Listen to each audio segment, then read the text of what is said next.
అందరికీ నమస్కారం. తర్వాత ముఖ్యంగా పులివెందుల పట్టణ ప్రాంతంలో కానీ, అలాగే వేంపల్లె పట్టణ ప్రాంతం కానీ, సింహాద్రిపురంలో కానీ, అంటే ఈ 3 ఊర్లలో, ఈ పట్టణాలలో అర్హత కలిగి ఎవరికన్నా ఇండ్లు గల వాళ్ళు అప్లై చేసుకుంటే వాళ్ళకు ప్రభుత్వం నుంచి కూడా అందరికీ ఇళ్ల పట్టాలు ఇప్పించి, తర్వాత హౌసింగ్ స్కీమ్ వచ్చినప్పుడు వాళ్ళకు హౌస్ కూడా అలాట్ చేసి, అందరికీ కూడా ఇల్లు లేని పేదవాళ్ళందరికీ అంత ఇల్లు ఇప్పించాలనే ఒక మంచి కార్యక్రమం మేము తెలుగుదేశం పార్టీ చేపట్టడం జరిగింది.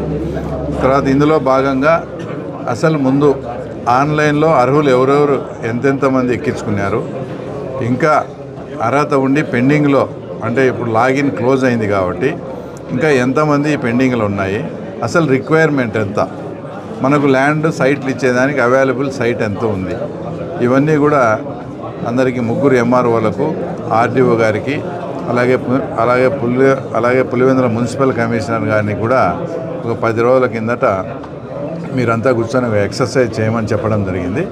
అందులో భాగంగా ఈరోజంతా అర్హత ఉండి ఆల్రెడీ లాగిన్లో ఉన్నోళ్ళు ఎంతమంది, తర్వాత మిగతా వాళ్ళ అర్హత ఉండి ఇంకా లాగిన్ కానోళ్ళు ఎంతమంది, ఇంకా ఈ 3-4 రోజుల్లో ఎవరైనా రిక్వైర్మెంట్ ఉంటే నిజంగా అర్హులై ఉన్నోళ్ళు కూడా ఎక్కించుకోండి. మేము జేసీ గారితో కూడా మాట్లాడి ఇప్పుడు పులివెందుల్లో అర్హత ఉన్న వాళ్ళందరికీ కూడా ఇచ్చేదానికి అతను ప్రభుత్వం సిద్ధంగా ఉంది. సింహాద్రిపురం కానీ, పులివెందుల టౌన్లో కానీ, వేంపల్లి పట్టణంలో కొంచెం కావాల్సినంత ల్యాండ్ లేదు. అర్హత అప్లికేషన్స్ చాలా ఎక్కువ వచ్చాయి, 500 నుంచి 800 అప్లికేషన్ దాని వచ్చాయి. వాళ్ళకు కూడా దగ్గరలో ఏదైనా కానీ ఒక 15 నుంచి 20 ఎకరాలు కూడా భూమి సేకరించి అవసరమైతే ముఖ్యమంత్రి గారితో మాట్లాడి ఆ భూమిని ఒక ధరకు కొని అక్కడ లేఅవుట్ వేసి వాళ్ళందరికీ అర్హత ఉన్న ప్రతి ఒక్కరికి ఇండ్లు అందించే బాధ్యత, ఇండ్లు అందించే కార్యక్రమం మేము చేపట్టడం జరిగింది.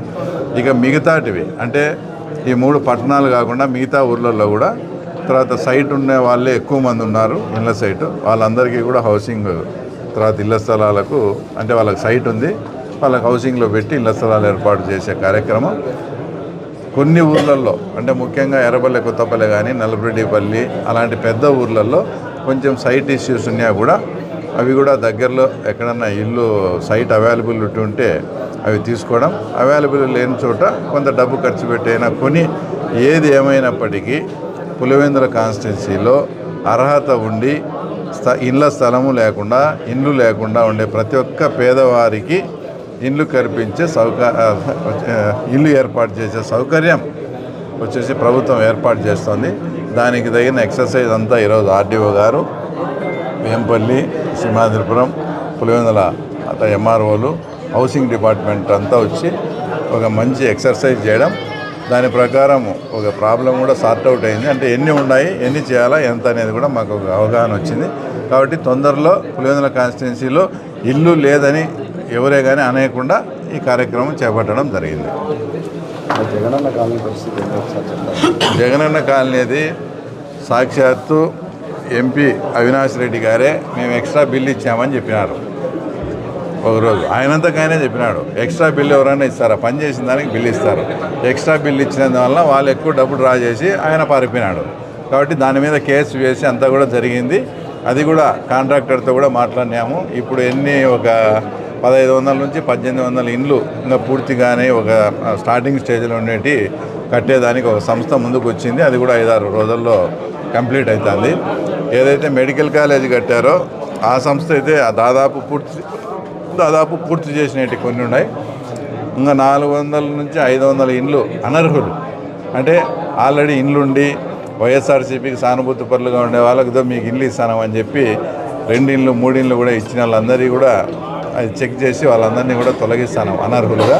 అవి ఒక 500 ఇప్పుడు చేసేటి అన్నీ చేసి ఒక 5-6 నెలల్లో అక్కడ కూడా గృహప్రవేశాలు జరిగేట్టుగా ప్లాన్ చేస్తాను. 35,000 డబ్బులు కట్టినారు ఒక్కొక్కరు. ఆ డబ్బులు కూడా మున్సిపల్ కమిషనర్ అకౌంట్లోనే ఉన్నాయి, జాయింట్ అకౌంట్లో ఉన్నాయి. వాటిని వాడుకొని ఏమైనా ఇల్లు కట్టేదానికి ఛాన్సెస్? అసలు ఆ డబ్బు ఎవరు వాడుకునేదాని కాదు. నేను అంతకుముందు ఎలక్షన్స్ కన్నా ముందు కూడా అనేక ప్రెస్ మీట్లలో చెప్పినాను, మీరు 35,000 డబ్బు కట్టద్దండని. కొందరు తెలియక వాళ్ళను బలవంత పెట్టి 35,000 డబ్బు కట్టించుకున్నారు.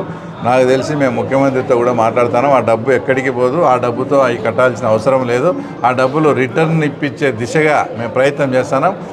ఖచ్చితంగా వాళ్ళకి రిటర్న్ ఇప్పిస్తామనే ఆశాభావం 100% నాకైతే ఆశ ఉంది. తప్పకుండా వాళ్ళకి రిటర్న్ ఇస్తామని.